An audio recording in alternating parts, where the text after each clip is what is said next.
Welcome back to Season 2 of the Sober Motivation Podcast. Join me, Brad, each week as my guests and I share incredible and powerful sobriety stories. We are here to show sobriety is possible, one story at a time. Let's go. Ed Latimore grew up with the odds stacked against him. After some time, Ed would be looking for a place to fit in, and drinking alcohol entered his life. Ed is a veteran of the U.S. Army National Guard and a former heavyweight professional boxer. And this is Ed's story on the Sober Motivation Podcast. Brad here, everyone. Hope you are well. Look, the editing for the podcast runs about $1,000 a month, and I'm just putting it out there. If anybody's in a position to maybe skip your coffee this week and donate a few dollars to help cover the editing costs of the podcast, that would be much appreciated. You can head over to Instagram and click my link tree, or in the show notes, I'll put the link to buymeacoffee.com/sobermotivation. Thank you. At Sober Buddy, we've always got something cooking, and the community and connection that is developing and been built on the app is truly incredible.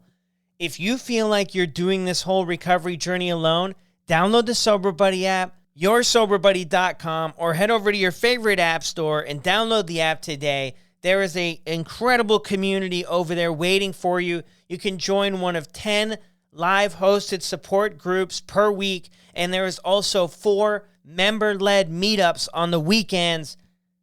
See you over there. Welcome back to another episode of the Sober Motivation Podcast. Today we've got Ed Latimore with us. How are you doing? I'm doing pretty good, man. How are you? I'm well, and I'm glad we got to connect on this podcast. How we usually start out, Ed, is what was it like for you growing up? Man, I was a typical at-risk youth. I grew up in public housing, raised by a single mom, in poverty, spent most of the years on and off welfare, relying on food banks and public assistance, things of that nature. And anyone familiar with that environment understands that naturally breeds a lot of other things that are not obvious on the surface, a lot of abuse that took place at home. And that it's not like I felt safe outside of my home either because of kids and fighting there. And that was just like the violence that I would directly deal with. We're not even talking about the kind of just peripheral gang violence and things of that nature in the environment. So I say my childhood was relatively a high cortisol childhood. I was always in a period of stress.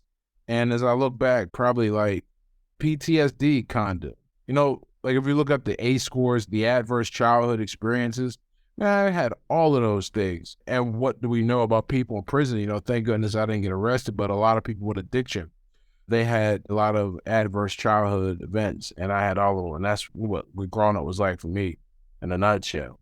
Yeah. How was school for you? That was my saving grace, really was, because I didn't like school, not because I didn't like learning. I loved learning. I hated the environment and the people I was around. It was another place I got teased. I had to fight. I had to deal with things like that. But the school I went to, they had something called a gifted program. And, they identified you early and then looked at like your IQ and were like, oh, you're bright enough to be going with these other kids. So one day a week until I went to high school, I went to a school with other kids from different neighborhoods and backgrounds, and I got to see something different from what I grew up around. It's not like now where you can just flick on YouTube or any of the social media and see there's really another life. I didn't have that. None of us had that. So this experience definitely altered my trajectory in a very small way, a way I wouldn't even recognize, but it did it. And I saw it and for what it was, and it really helped me out. Then when I got to high school, I didn't go to a high school that my neighborhood should have sent me to because I made a conscious decision. Even at 13, I'm like, I'm not going here. So I had my mom enroll me in a high school across town where a lot of the people who I knew from the Gifted Center were going. And that experience changed my life entirely. A lot of my good friends today, still at 38 years old, I met when I was 14 as a freshman in high school. And it really made all the difference in my life. I got to see things that I never saw that were just like normal. But to me, I was like, wow, that's something that you see on TV, like 2 parents in the house or people with jobs, like that's crazy, or having a safe environment to come home from school or having enough food, things like that. It was cool to see that kind of stuff. That's just the surface level. But beyond that, in high school, having those people, they took care of me like I was one of their own. Like there were 2 summers. Well, one summer for sure, and then like majority of the school year, they just let me stay there. So I didn't have to go home and I have to go to my environment. But yeah, but that whole environment, school too, it was miserable. I hate it. Hated it. Yeah. And what did things look like for you after high school? When did you get into drinking? Was that during high school or no? Yeah, no. So from what I understand, I'm a bit of a rare case, not super rare, but a little rare in that I didn't drink in high school. One of the cool things about the friend group I had is that there's some good kids, man. We started drinking after high school when everyone went to college. And that's where it started for me. Like I probably had like some beers when I was 17 on like a recruiting trip. But in terms of the real drinking, that didn't start till I was 18 in college. You want to talk about what leads a person to be addicted to drugs and alcohol? I think a big portion of it, we have a lot of research to support what I'm about to say, that it's not just a physiological aspect, but when you feel lonely and misunderstood and you don't feel like you belong and you have a strong base to fall back on, whether it be family, well, family, for me, I didn't have a family, even to the day, I don't have a lot of family that I keep in contact with. It becomes very easy to get addicted to something because the product tends to come with a built-in social circle. I felt like I could belong with drinking. It was very easy. Yeah, it creates that social aspect to where that's what everybody's doing. That's what brings everybody together. Yeah. If you're not careful, at first you're drinking to fit in. And whenever there's a thing to do, you go do it because you don't want to be lonely. And then if you have a certain personality trait, like I'm really big on just naturally, I can't help it. I don't like to blend into the background. So I like to stand out, kind of be the center of attention, either as a teacher or in this case, a clown, right? So I go drink even harder. And then over time, you can't separate the two. You don't know what having a good time and drinking is like independently of one another. So all of your ideas of having a good time revolve around alcohol. And then something really odd happens. And I remember when it happened, we wrote clearly, you can't have a good time without booze, period. And if you do, it feels weird, or you don't even let yourself fall into the moment. You know, you start making all of your selections on what to do or where to go based on how much alcohol is available at that place. It's a very weird environment you end up putting yourself into that way. Yeah. It's a low barrier entry to like socialization, right? Drinking, you can get into these environments as to where building genuine relationships with others, for me, that was always extremely difficult. I didn't know how to do that, nor did I feel like I was really worthy of doing that because of the self-sabotage, like things usually didn't work out. So building relationships with other people based on the drinking or the drugs was just, that was the only requirement. As long as you did that, then you'd be pretty good. When did that switch take place for you? When did you notice it change from you were looking to fit in to now this is something that's really ingrained in your life? Yes. So I remember this would have been 2011, and I got recruited by this group out in Los Angeles because of my boxing. I was a big, good amateur, good pro. I mean, I was a good fighter. Proof I got recruited by this program out in LA. They were paying guys to train and fight to get through the Olympic trials and everything like that.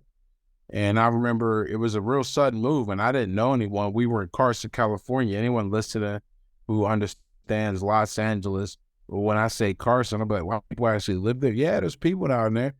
And so, and I say that it's not like when people think about like Santa Monica, Beverly Hills, or Burbank or something like that. I wasn't near any of that. I wasn't near any of that. I was away.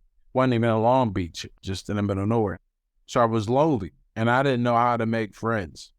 I didn't know how to go meet people. I didn't know how to go do something, but I did know how to drink. And where I'm from in Pennsylvania, the alcohol, most of it, they're changing some things now, but most of it is controlled by the state.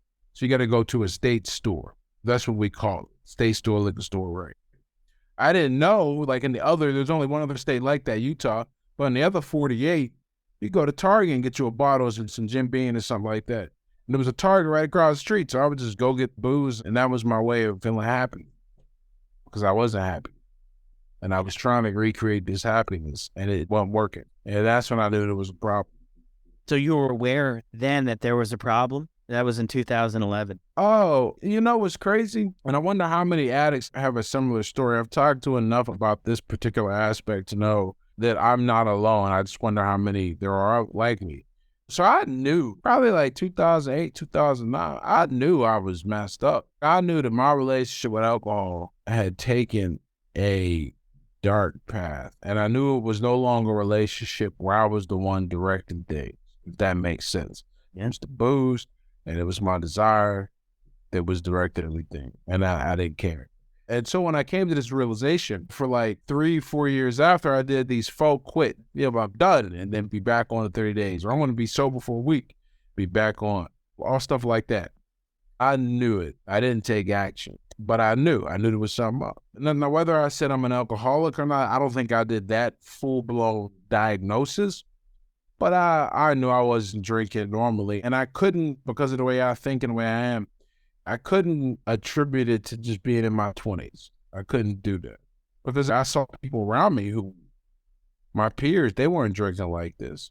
In fact, I went and talked to a buddy of mine about it. I said, man, I think I got a problem. I might have to go to AA. And his response was, man, are you sure AA is forever? Which is just like, it is a kind of a dissuading tool.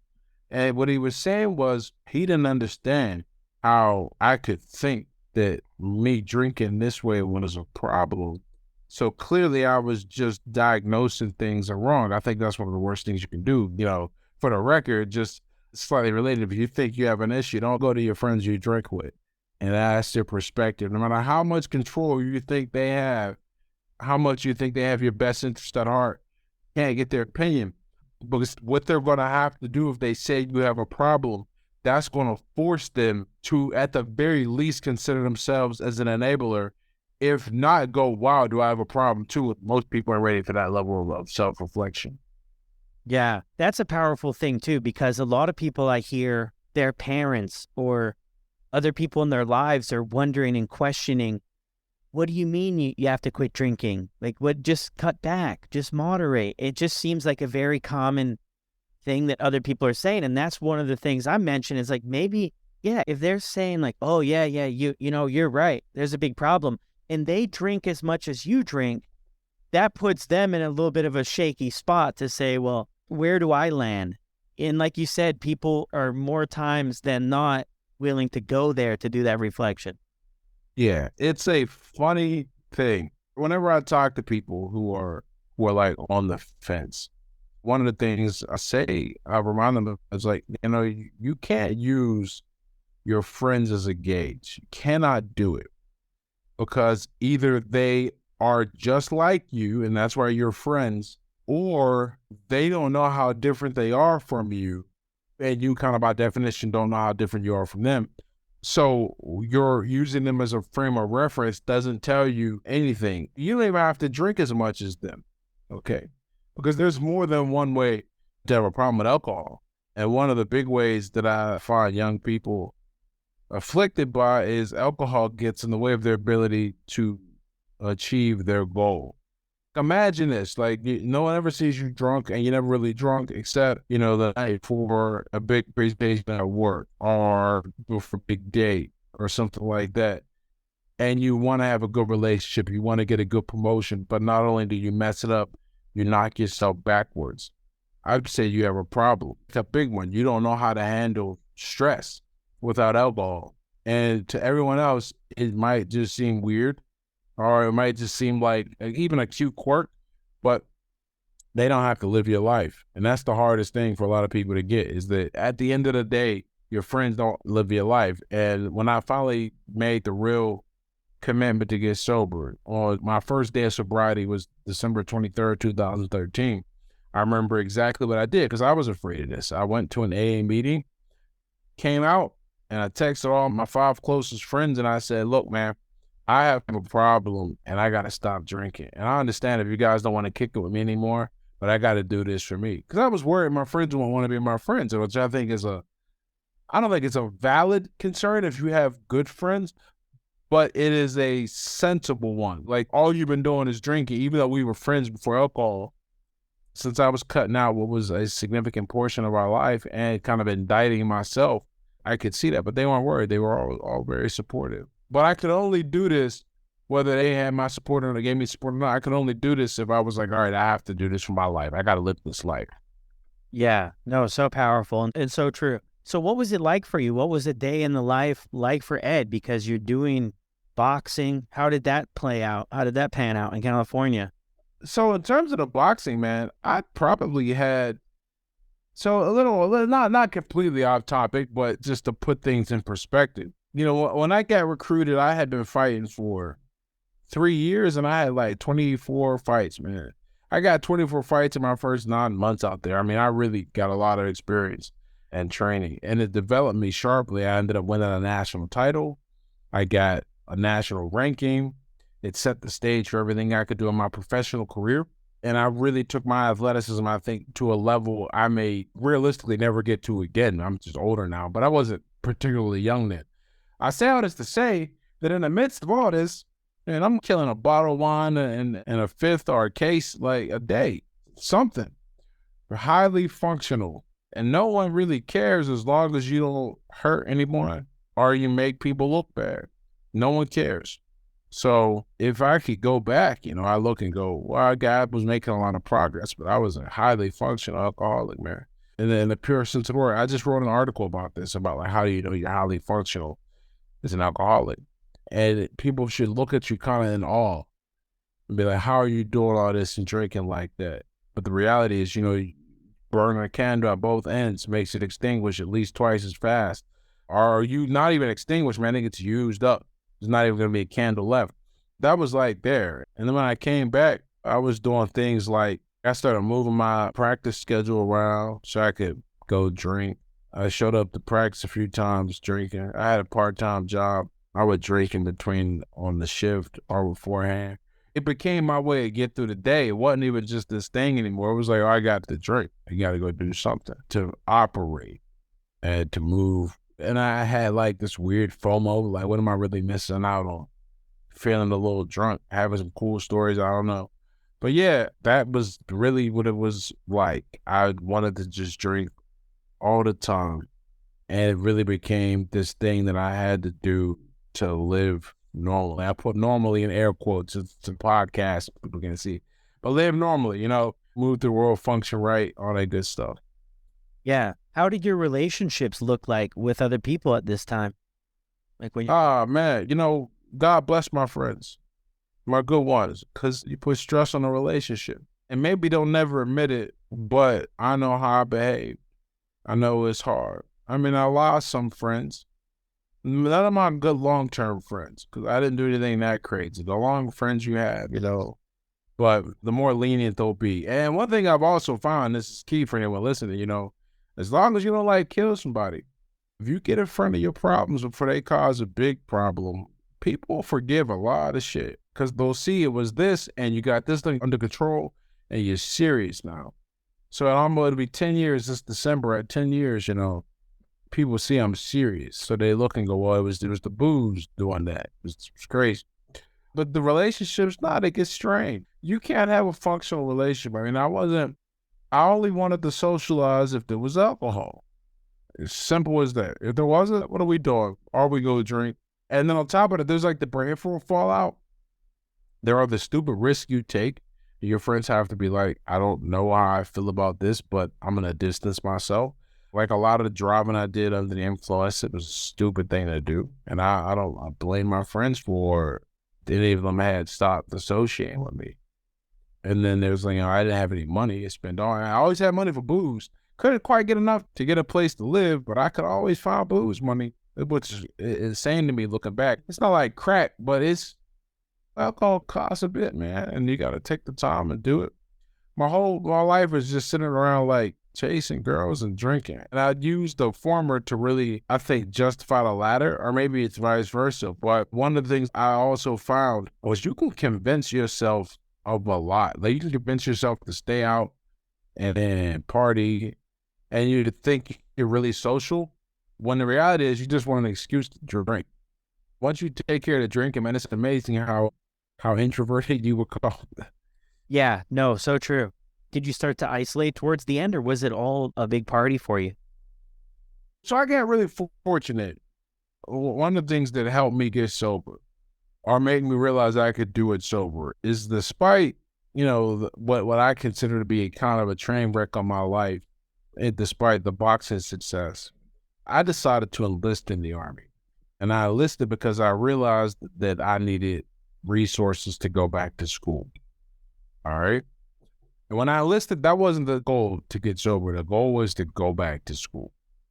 So I did the National Guard here in the United States, where I only go, 1 week in a month, 2 weeks a year. And it's not like they cover full tuition, but it was enough with scholarship and all that stuff, or rather with aid. And then I got a scholarship later on because I busted my ass to where I was able to do these things.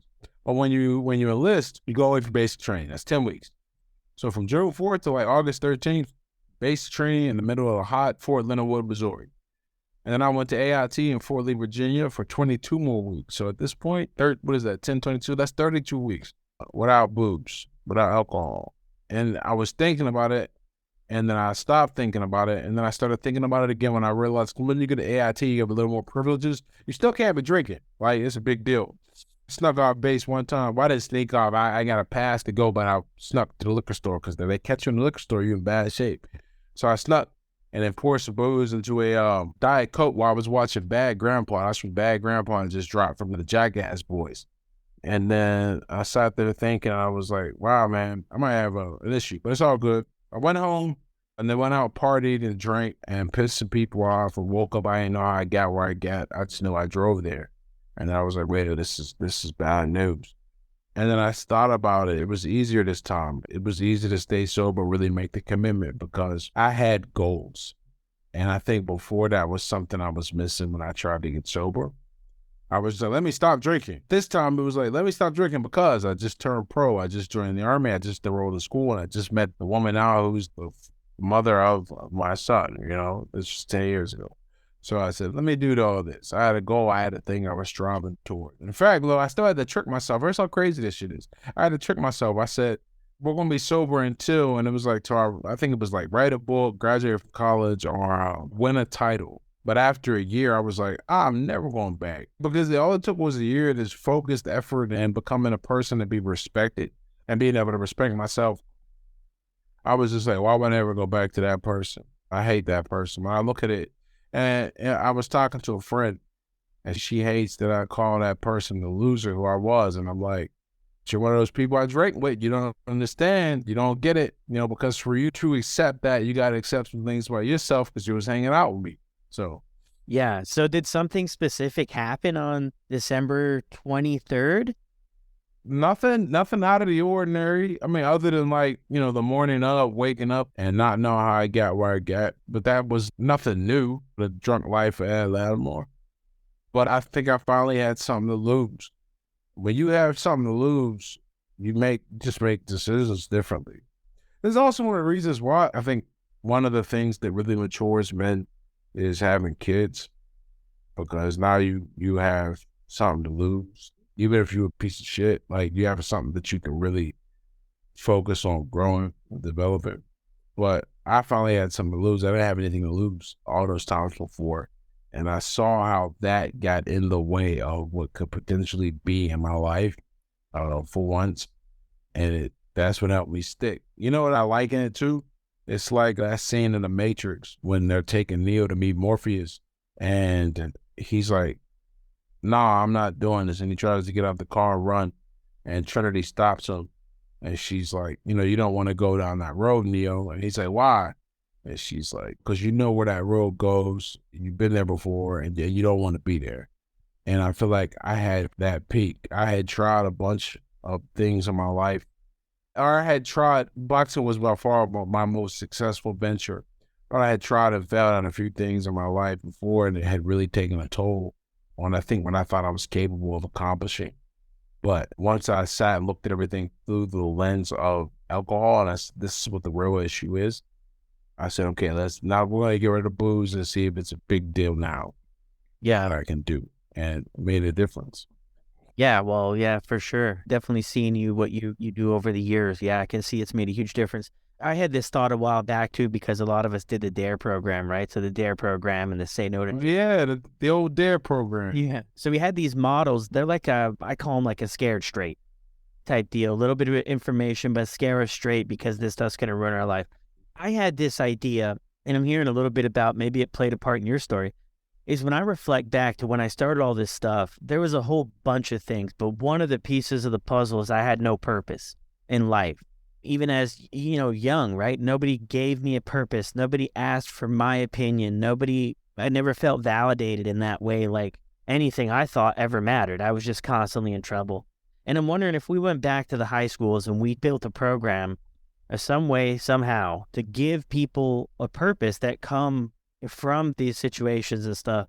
I don't know. I'm like, would it maybe help them out to have these goals? Because I didn't know what goals were. Like, I never passed a test in my entire life.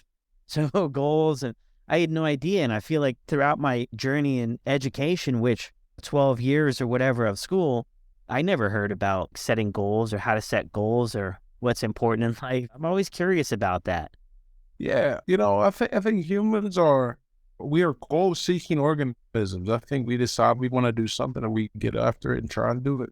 And we get a lot of satisfaction from that. I always say that happiness is the differential, not the destination.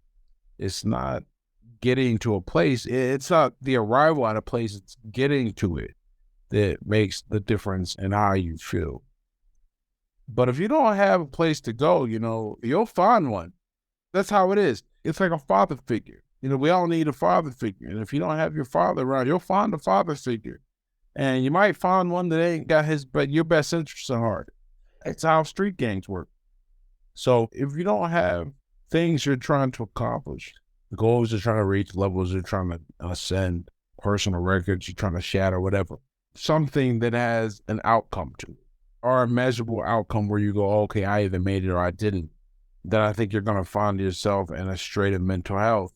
And one of the most powerful treatments, or most common treatments, not necessarily effective, is substance, man.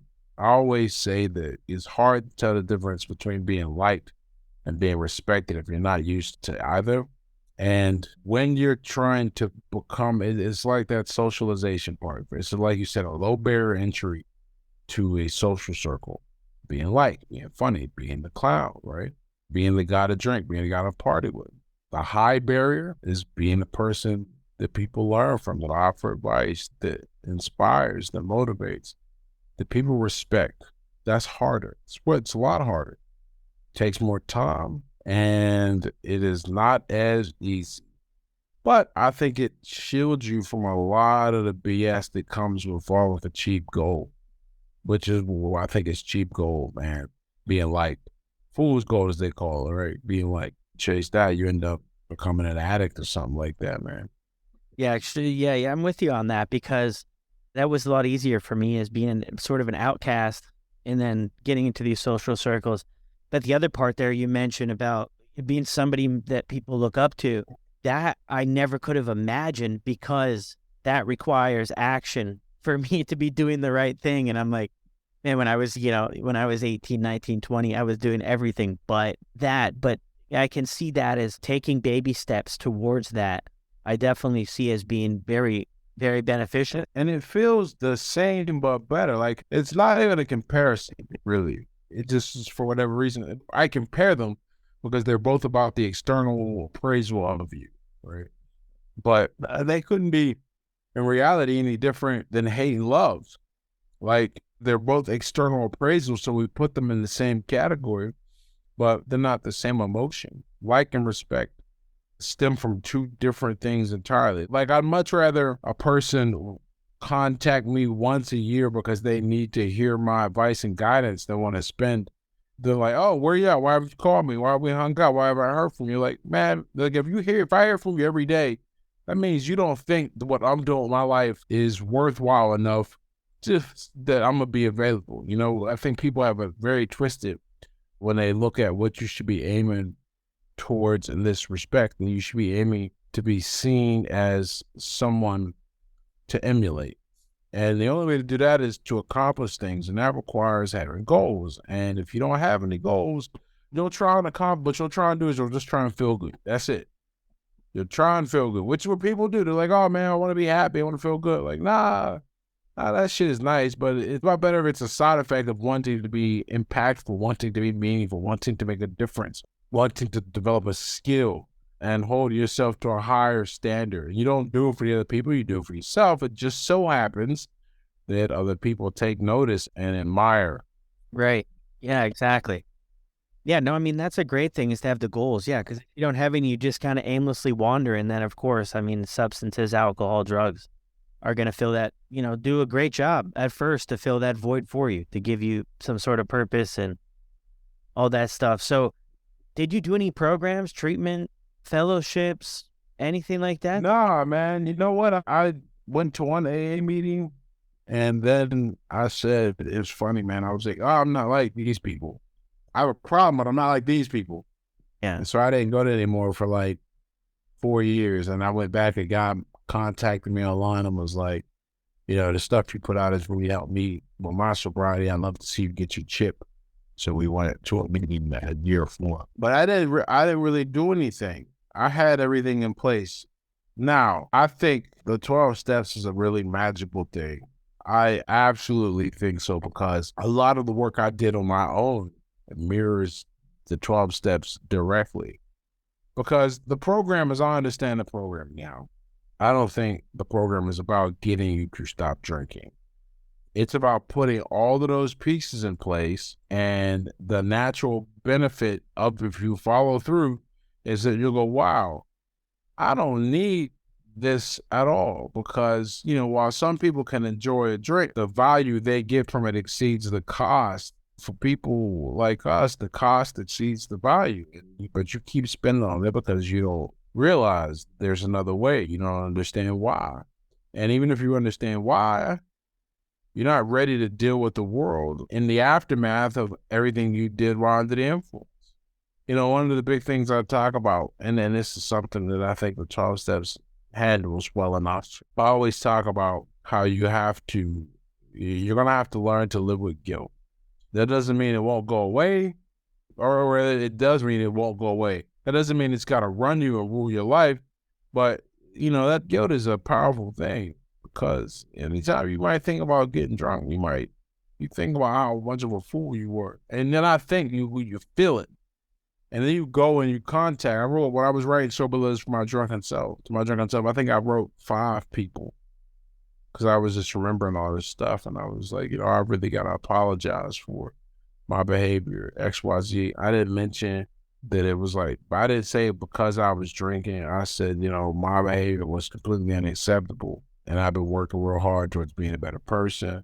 I just thought about this because I'm working on this project to help others in a similar space.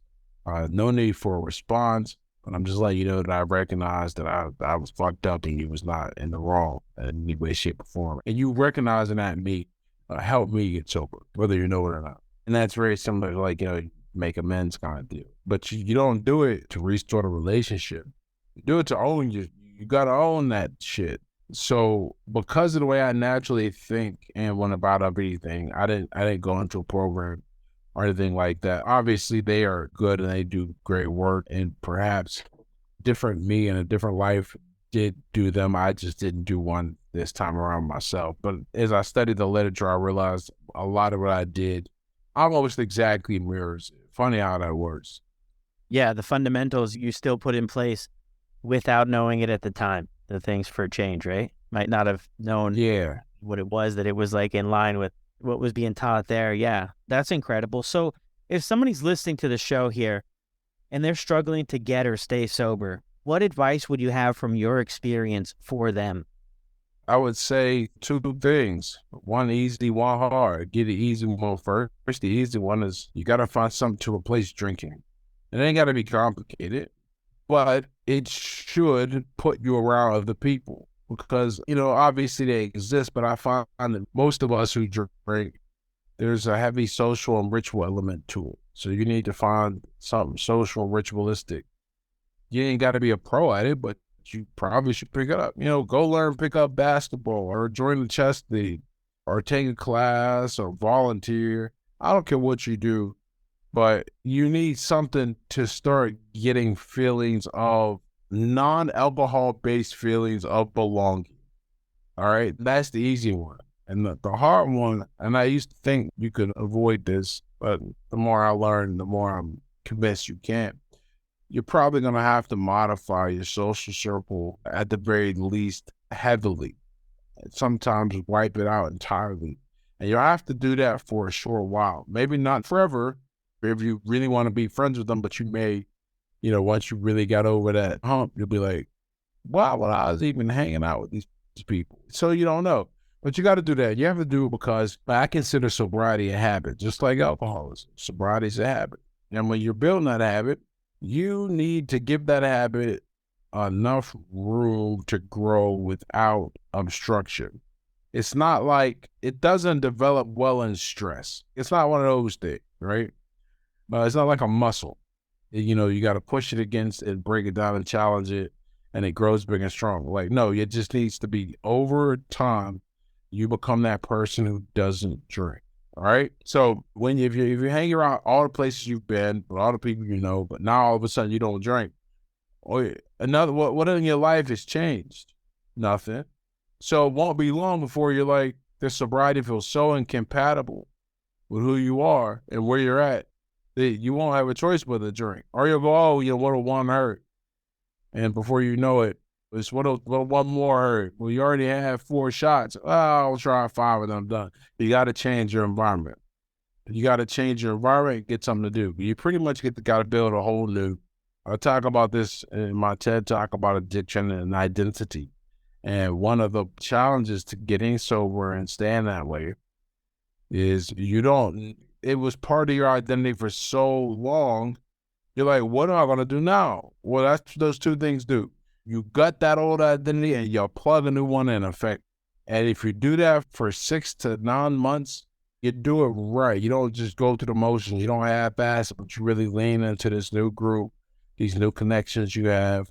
You'll find that it's a lot harder to go and drink. You may not be completely free, but you're going to be much closer than you think. It's just time and time away and time spent being sober. Yeah. I couldn't agree more. Do you ever have the thought of drinking? Nah, you know why, man? One, I've become this person that people look to as a person who doesn't drink. And that means so much to me.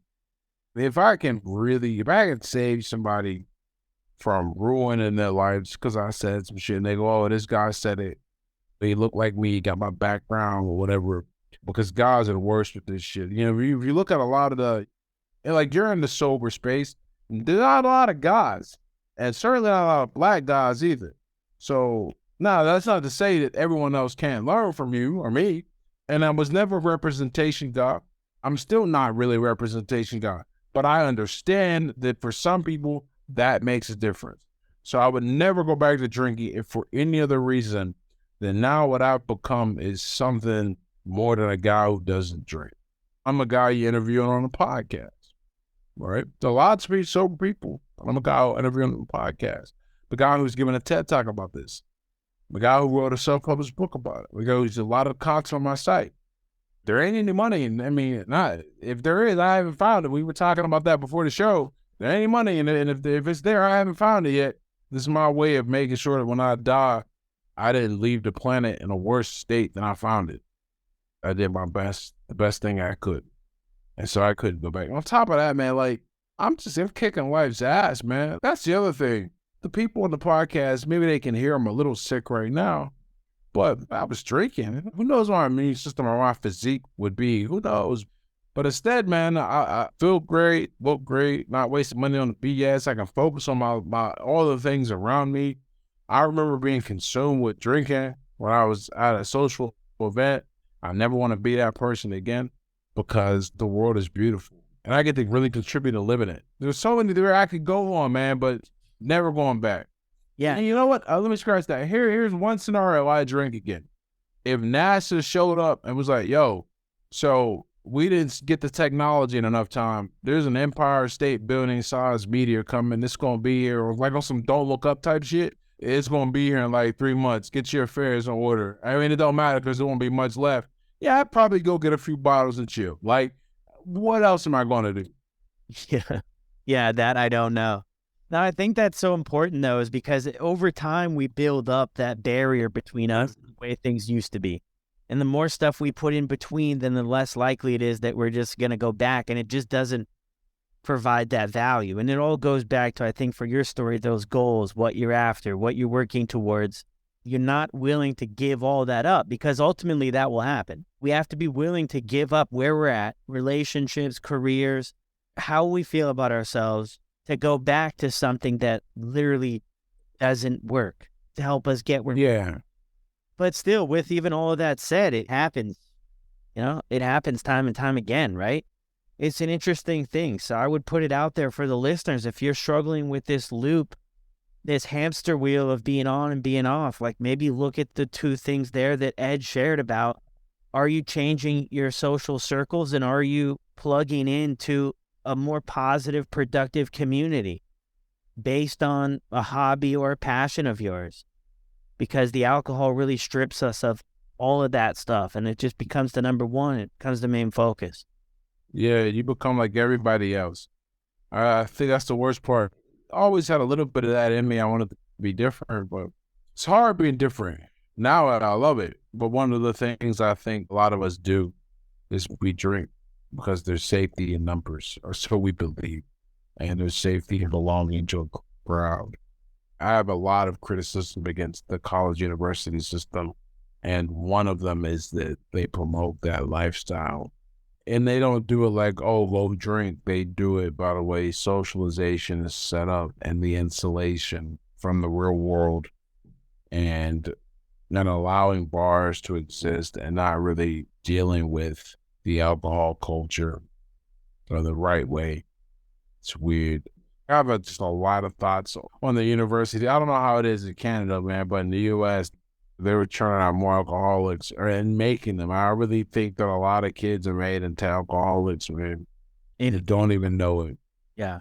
I think at the end of the day, we have a substance that has a really strong profit potential. I really think it comes back to the money. And because they put so much money behind this, in all aspects of it, they're not going to go quietly into the good night. And that means, you got to protect yourself in a lot of ways because you're not going to get the government to step in and really protect you. I mean, what have they done? At least in the U.S., you can't have commercials where it shows someone drinking alcohol. Once you realize that that's a law, all these alcohol commercials, like I look every time and say, oh, not drinking, you can't show someone drinking. You can apply everything else that is going to make you cool, the life of the party, it's going to get you laid, but they want to show you drinking. That's their compromise, okay? Yeah. But we'll never see it like the way we see it here where there's no cigarette commercials. Like, there are none of those here. They got rid of that a while ago. I guess the booze lobby or whatever is behind a lot. And they know that there's a lot of alcohol sold on college campuses, a lot. So there's not exactly, it's like a soft partnership because they can't formally come out and say it's a partnership because laws, I mean, maybe in Canada it's different, but here, laws, they can't do it. But they don't exactly discourage it. Like the university, they sell the booze and like we'll card and we break down bars. On the other end of that, while schools don't necessarily want to be labeled a party school, when a school makes the party list, its enrollments go up. I did that research too. So they're not, obviously, I mean, maybe not me. I'm going to assume they don't want students to be drunks. But there's a lot of money in them being drunks, man. The kid comes because he knows he's going to party. You don't really have the incentive to squash that reputation. If your enrollments went down, that would be different. But because enrollments go up and our applications go up, it left kind of with this weird deal with the devil. And I know enough about human nature to know if they'll let them charge you $250 for a textbook, there ain't no way they're going like, look away on this one. Or rather, there's no way they're going to attack this one. It's like, let's see where this goes. Yeah, no, so true. They actually released some new guidelines. I'm reading it here. The Canadian Center on Substance Use and Addiction state that no amount of alcohol is safe and recommends no more than 2 drinks a week for men and women as alcohol-related deaths soar in Canada. It was interesting. This came out maybe a month or two ago. And it used to be 15 drinks recommended to reduce the risk of. Wow. Used to be 15, and they've brought this recommendation down to 2. And I read an article yesterday that alcohol sales are starting to decline as well. So, I mean, the way I look at this too, Ed, is it's interesting, but I think we're going through the beginning phases of when cigarettes were exposed, right? Where it's like your doctor was smoking and everybody, I hear these stories from older generation, like having a baby, having a cigarette, doing this was just airplanes. And now, like, if you were to talk to somebody who's like 16, 17 and be like, yeah, they used to smoke in restaurants, they would just look at you like, wait, what? That's wild. Yeah. I mean, you remember the smoking section used to be a thing. Yeah, in restaurants. It's just crazy. So like now it's not, and that's cool. But I was in California when I lived out in Cali 10 years ago. I remember seeing for the first time like smoking bans outside, and I was like, wow, yeah, that is something else. But it's progress, because you can't make them illegal. We learned that lesson with prohibition, and the ultimate reason why we know Al Capone is because we decided we were gonna make booze illegal. You can't do that, but instead, what you got to do is really educate and change habits. And I think there's a lot of hope there, because that one of the things that sparked the thing with the cigarettes is, they were marketing to kids. Joe Camel's damn cartoon character, kids, it's nuts. And people are like, this is crazy. So I think there's this hope. But even when you bring up that kids thing, I was watching a show, and I can't remember the show or what it was the other day with one of the kids, but it was like on Disney. Like they're having a rough day in this show, and they pulled up to like a bar, and it wasn't like what I would vision a bar, but it had the fundamentals and the basics of bar stool, height table, like a little bar top, and having a drink. And this was like a Disney show, so I'm like, what purpose does that play? But we could go down this rabbit hole, I'm sure, for a long time, but it's been a pleasure having you on the show and sharing your story. You've got a book in the works too. We're a little bit of time out from that book, but is there anything that people could check out in the meantime to warm them up to get to know you a bit more? Check out more of your stuff. Yeah, you can come check out my website at Latimore.com. You can also check out, I believe it'll be in the show notes, but I'm not sure. You'll be able to check out a free chapter from my last book, Sober Letters to My Drunken Self. I wrote that book on my 5-year anniversary of sobriety, and I wrote that to give back to people, to help people in the same or a similar situation to where I was at. I just think it's a different way to approach sobriety from the emotional aspect of what you have to deal with. I guess that was my goal. I look at some of the Amazon reviews and some of the things people say, and I think I hit that goal spot on. And it's not a long read. That was the other great thing people gave me, great compliment. Not a long read. Yeah, so definitely check that out. Get a free chapter, and that'll really help you out in any way, shape, or form. If it's not you with the problem, then understanding someone who does, and perhaps being able to break through and communicate with them. Yeah, powerful. What's been the feedback from that? Amazon, sometimes people can be rough, but has it been pretty good? No, it's been great. I got one bad review. Someone was like, the print was too small. It didn't show up. Like it was the kind of review. It wasn't. No one said anything negative about the content. It was the weird Amazon reviews, like package didn't arrive on time. Like, why? Like, do you understand the review was for? No, but people have enjoyed it, and I'm happy that I've had a chance to have that kind of impact on people. That's incredible. Well, like I said, thank you again, and keep up all the great work, and it's been amazing to connect. Hey, likewise, man. I feel the same way. Well, another incredible episode. Huge shout out to Ed for dropping in on the podcast episode and sharing his story. Ed has a ton of insight into this stuff, and be sure to check out his book, Sober Letters to My Drunken Self. Check that out. I'll drop that in the show notes. And as always, if you're enjoying the podcast, be sure to drop a review on your favorite podcasting platform.